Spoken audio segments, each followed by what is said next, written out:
A young man named Benji was going through a difficult period in his life. We were studying the words of Moda'ani, the prayer we recite when we wake up in the morning. Moda'ani lefanecha melech chai v'kayam. Thank you, God, living, eternal King. Shehechezarta bi nishmasi bechemla. That you compassionately restored my soul within me. Rabba emunasecha. Because you have tremendous faith in me. As we express our gratitude for being alive and for the unique mission that we have each day, we remind ourselves that God believes in us. He's rooting for us to succeed. This idea really spoke to Benji, but one morning he told me that he couldn't gain the emotional strength to get out of bed and go to his college classes. I reminded him, every day we're given the gift of another day of life and a mission that no other person can accomplish. That quick reminder seemed to encourage him enough to get out of the house and go to school.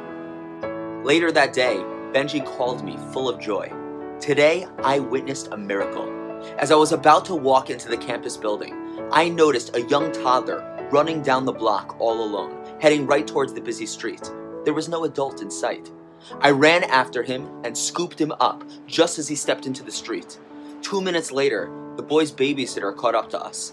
In tears, she thanked me for what I had done. Benji took a deep breath and continued.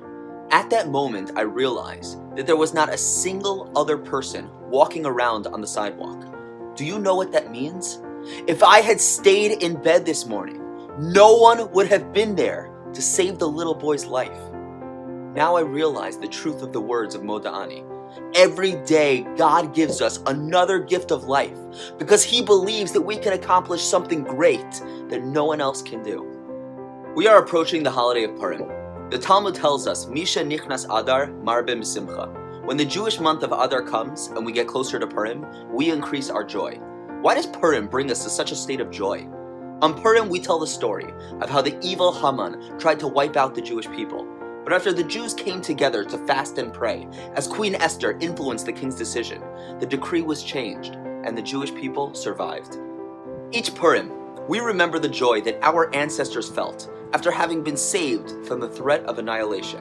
And we tap into that same joy as we express our gratitude to God for our lives as well. Like the intense joy Benji experienced when he appreciated the gift of life he was given, how only he could save the little boy's life.